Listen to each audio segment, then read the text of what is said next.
1997 എന്നൊരു വർഷം നടൻ ബിജുമേന്റെ കരിയറിൽ വലിയ ബ്രേക്ക് നൽകിയ വർഷമായിരുന്നു.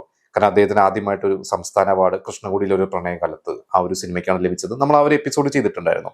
അപ്പൊ ഇന്നിപ്പോ ഞാൻ പറയാൻ പോകുന്നത് 1998 98 എന്നൊരു വർഷത്തെ ബിജുമേന്റെ സിനിമകളെ കുറിച്ചാണ്.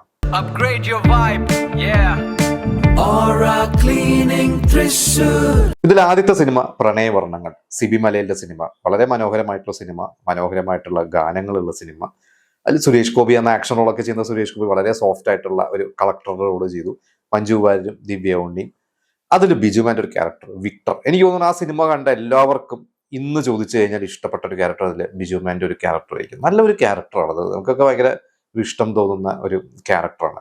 അന്ന് ആ ഒരു സിനിമ പ്രൊഡ്യൂസ് ചെയ്തിട്ടുള്ളത് ദിനേശ് പണിക്കരാണ്. അന്ന് തിലകൻ പറഞ്ഞിരുന്നത്, അന്ന് ഷമ്മി തിലകൻ ആ റോള് കൊടുക്കണം എന്നൊക്കെ എനിക്ക് അതിന്റെ റൈറ്റേഴ്സിനെ സജസ്റ്റ് ചെയ്ത് തിലകനാണ്. അപ്പൊ തിലകൻ ഒരു ഭയങ്കര ആഗ്രഹമായിരുന്നു അത് ഷമ്മി തിലകൻ ആ റോൾ എടുക്കണം. പക്ഷെ നമുക്ക് ഇന്ന് കാണുമ്പോൾ ഷമ്മി തിലകനല്ല, അതൊരു ബിജു മേനോൻ തന്നെ ചെയ്യണം എന്നൊരു. ഷമ്മി തിലകൻ നല്ലൊരു നടനാണ്, ശരിയാണ്. പക്ഷെ ആ റോള് ബിജു മേനോൻ അല്ലാതെ നമുക്കിന്ന് ആരും സങ്കല്പിക്കാൻ പറ്റില്ല എന്നുള്ളതാണ്. എന്തായാലും ബിജുവിന്റെ കരിയറിൽ കിട്ടിയ നല്ല റോളായിരുന്നു. ആ വർഷത്തെ ഏറ്റവും നല്ല ഒരു സിനിമകളൊന്ന് പ്രണയവർണ്ണങ്ങൾ. അടുത്ത സിനിമ ഒരു മറവത്തൂർ കനവ്. ലാൽ ജോസിന്റെ ആദ്യത്തെ സിനിമ, ശ്രീനിവാസന്റെ ഗംഭീര സ്ക്രിപ്റ്റ്. 98 വിഷു വിന്നറായിരുന്നു. ശരിക്കും ആ സിനിമയുടെ ഒരു പിന്നിലെ കഥകളൊക്കെ പലർക്കും അറിയുന്നുണ്ടോ എന്ന് ഞാൻ ജസ്റ്റ് ചുരുക്കി പറയാം. അതായത് ആ ഒരു സിനിമ ലാൽ ജോസ് ആദ്യം ജയറാമിനെ വെച്ചാണ് പ്ലാൻ ചെയ്തിരുന്നത്. അന്ന് ആ ഒരു കഥയിൽ ചേട്ടനും ഭാര്യയും താമസിക്കുന്ന ഒരു നാട്ടിലോട്ട് അനിയൻ പോകുന്നുണ്ട്. അപ്പൊ അനിയനായിട്ട് ജയറാമും ചേട്ടനായിട്ട് മുരളി, ചേട്ടന്റെ ഭാര്യ ചേട്ടത്തിയായിട്ട് ശ്രീലക്ഷ്മി, ഭൂതക്കണ്ണടിയിലൂടെ വന്ന ശ്രീലക്ഷ്മി, ഇങ്ങനെയായിരുന്നു. പിന്നീട് അത് ജയറാമിന്റെ അഭിപ്രായ വ്യത്യാസം കാരണം ജയറാം മാറി. പിന്നീട് മമ്മൂട്ടിക്ക് വേണ്ടിയ കഥ റീവർക്ക് ചെയ്തപ്പോൾ ആ ഒരു ഹീറോന്റെ ക്യാരക്ടർ ചേട്ടനായി, അനിയനും ഭാര്യയുടെയും ഫാമിലിയുടെ അടുത്തോട്ട് പോകുന്നതായി. അങ്ങനെയാണ് അനിയൻ വേഷത്തിലോട്ട് ബിജു മേനോൻ വരുന്നത്. നല്ലൊരു വേഷമായിരുന്നു ഒരു ബിജു മേനോന്റെ ഒരു അനിയൻ എന്നുള്ള ഒരു ക്യാരക്ടർ. എനിക്ക് തോന്നുന്നു അതും ഒരു ബിജു മേനോന് പറ്റിയ ഒരു റോള്, അങ്ങനത്തെ ഒരു റോള് തന്നെയായിരുന്നു. ഇത് ആ ഏപ്രിൽ മാസം 98 ഏപ്രിൽ മാസമാണ് ഇറങ്ങുന്നത്. ഇത് കഴിഞ്ഞ ആ മെയ്യിൽ വീണ്ടും മമ്മൂട്ടിയുടെ കൂടെ തന്നെ ഒരു അനിയന്റെ പോലത്തെ ഒരു ക്യാരക്ടർ. പക്ഷെ നമുക്കൊരു മറവത്തൂർ കനവ് പോലെ ഒരു ഹിറ്റോ അല്ലെങ്കിൽ അത്ര മികച്ച ഒരു സിനിമയൊന്നുമല്ല. അത് സിദ്ധാർത്ഥ എന്ന സിനിമയായിരുന്നു. ഒരു കുറെ സ്റ്റാർ കാസ്റ്റ് ഉണ്ട് അതിൽ. നെടുമുടി വേണു, തിലകൻ, ഷിജു, നമ്മുടെ മാൻ ഓഫ് മാച്ചിലൂടെ ഒക്കെ വന്ന, പിന്നെ ബിഗ് ബോസിലൂടെയൊക്കെ ആയിരിക്കും ഇന്നത്തെ ജനറേഷന് കൂടുതൽ അദ്ദേഹത്തെ അറിയുന്നത്. സീരിയൽ ആർട്ടിസ്റ്റ്, ഇപ്പൊ സീരിയലിൽ തിളങ്ങി നിൽക്കുന്നു.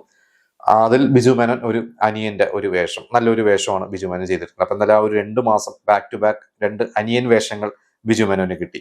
അടുത്തത് വീണ്ടും ഒരു അനിയൻ വേഷമാണ്. ജയറാമിന്റെ അനിയനായിട്ട് ജയരാജ് സംവിധാനം ചെയ്ത സിനിമ സ്നേഹം.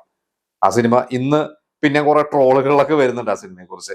എന്തായാലും നല്ലൊരു സിനിമയായിരുന്നു. അതിൽ ജയറാമാണ് നായകൻ. ജയറാമിന്റെ നല്ലൊരു വേഷം തന്നെയായിരുന്നു ഒരു ചേട്ടനായിട്ട്. പിന്നെ ഒരു വാത്സല്യത്തിന്റെ ഒക്കെ ഒരു പോലത്തെ ഒരു സിനിമ ആയതുകൊണ്ട് അന്ന് അങ്ങനെ വലിയൊരു ബ്ലോക്ക് ബസ്റ്റർ ഒന്നും ആയില്ല. പിന്നെ ഇന്നും ആ ഒരു സിനിമേനെ കുറിച്ച് കുറെ, അതിലെ ചേട്ടന്റെ ക്യാരക്ടർ ടോക്സിക് ആണെന്നൊക്കെ പറഞ്ഞ് കുറെ ചർച്ചകളൊക്കെ ഇന്ന് വരുന്നുണ്ട്. അതൊക്കെ വേറെ കാര്യങ്ങൾ.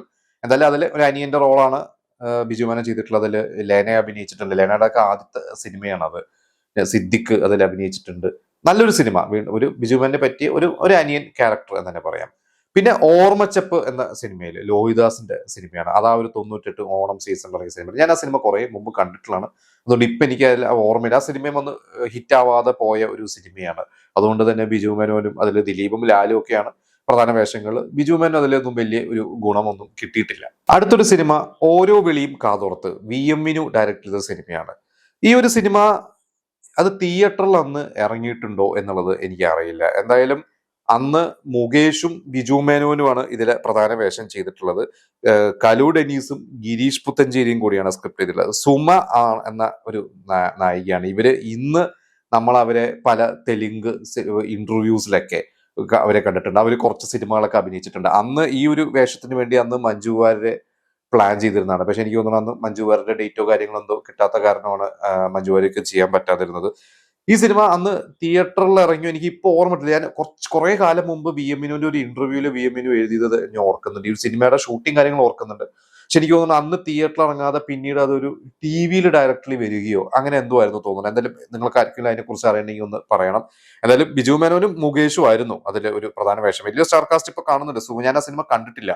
സുകുമാരി, അടൂർ ഭവാനി, കുതിരട്ട പപ്പു, കലാഭവൻ മണി, മാമുക്കോയ, NF വർഗീസ്, അങ്ങനെ വലിയൊരു സ്റ്റാർ കാസ്റ്റ് ഇതിൽ കാണുന്നുണ്ട്. പിന്നെ മറ്റൊരു സിനിമ 98 ഓണത്തിന് തന്നെ ഇറങ്ങിപ്പോയ ഒരു സിനിമയാണ്. ജയറാം അഭിനയിച്ച സിനിമ ശ്രദ്ധിക്കപ്പെടാതെ പോയി, ചിത്രശലഭം. അതിലും ജയറാമും ബിജു മേനോനും. അതിൽ ബിജു മേനോൻ ഡോക്ടറായിട്ടാണ് തോന്നുന്നു. അതും ഒരു തവണ എന്തോ ഞാൻ അന്ന് ടി വിയിൽ വന്നിട്ട് കണ്ടിട്ടുള്ളത്. അതുകൊണ്ട് പിന്നെ എനിക്ക് വ്യക്തമായിട്ട് ആ ഒരു സിനിമയുടെ കഥയോ മറ്റു കാര്യങ്ങളൊന്നും ഓർമ്മയില്ല. എന്തായാലും ഇത്രയും സിനിമകളാണ് അന്ന് ബിജു മേനോന്റെ പ്രധാനമായിട്ടും 98 എന്ന വർഷം ഇറങ്ങിയത്. പിന്നെ ഒരു സിനിമയും കൂടിയുണ്ട്, അത് ശ്രീനിവാസനും ജഗദീഷും ഒക്കെ അഭിനയിച്ചിട്ടുള്ള സിനിമയാണ്. മംഗല്യ പല്ലക്ക് എന്നാണ് ആ ഒരു സിനിമയുടെ പേര്. അത് വിനോദ് റോഷൻ അദ്ദേഹമാണ് ഡയറക്ടർ. സത്യനാഥ് എന്ന എഴുത്തുകാരനാണ്. എനിക്ക് തോന്നുന്നു ഈ സത്യനാഥ് തന്നെയാണ് സിദ്ധാർത്ഥ എന്ന സിനിമയും എഴുതിയിരിക്കുന്നത്. ഇതും അന്ന് വിജയിക്കാതെ പോയിട്ടുള്ള ഒരു സിനിമ തന്നെയാണ്. ചെറിയ എന്തൊരു വേഷത്തിൽ ബിജു മേനോൻ അഭിനയിച്ചിട്ടുള്ളൂ. എന്നാലും ഈ ഒരു വർഷം 98 ബിജു മേനോൻ ചെറുതും വലുതും ഒക്കെ ആയിട്ട് കുറച്ച് സിനിമകൾ ചെയ്തു. ഇതിലെല്ലാം ഒരു നായക തുല്യം അല്ലെങ്കിൽ ഒരു സപ്പോർട്ടിങ് അനിയൻ ഒരു വേഷം. ഇതിൽ എന്റെ ഫേവറേറ്റ് റോൾ എന്നാന്ന് ചോദിച്ചു കഴിഞ്ഞാൽ അതിൽ മറവത്തൂർ കനുവ തന്നെയാണ്. മറവത്തൂർ കനുവ തന്നെയാണ് അതിൽ ഒരു ബിജു മേനോൻ പെട്ടെന്ന് ഓർമ്മ വരുമ്പോൾ എനിക്ക് അതിൽ മറവത്തൂർ കനുവിന്റെ ആ ഒരു വേഷം തന്നെയാണ് എനിക്ക് ഏറ്റവും ഇഷ്ടപ്പെട്ടത്. പിന്നെ പ്രണയവർണ്ണങ്ങൾ, അതും നമുക്ക് മറക്കാൻ പറ്റില്ല. അങ്ങനെ ഈ 2 സിനിമകൾ ആണ് എന്റെ ഫേവറേറ്റ് 2 സിനിമകളും. ബിജു മേനോന്റെ പെർഫോമൻസ് ഇതിൽ ചോദിച്ചു കഴിഞ്ഞാൽ പ്രണയവർണ്ണങ്ങൾ തന്നെ എനിക്ക് കുറച്ച് എടുത്ത് പറയുകയാണെങ്കിൽ പെർഫോമൻസ് പ്രണയവർണ്ണങ്ങളിൽ ഒരു സുരേഷ് ഗോപിയും ബിഞ്ചു വാര്യരും ഒക്കെ ഉണ്ടെങ്കിലും എവിടെയോ നമ്മുടെ മനസ്സിൽ തങ്ങി നിൽക്കുന്നുണ്ട്. അതൊരു കഥാപാത്രം ബിജു മേനോൻ ചെയ്തു വെച്ചതിന്റെ ആയിരിക്കും. എന്തായാലും ഞാൻ ഈ പറഞ്ഞ സിനിമകളെ കുറിച്ചുള്ള നിങ്ങളുടെ ഓർമ്മകൾ, നിങ്ങളുടെ അഭിപ്രായങ്ങൾ, നിങ്ങളുടെ എക്സ്പീരിയൻസ് ഒക്കെ നമുക്ക് കമന്റ് ചെയ്യുക.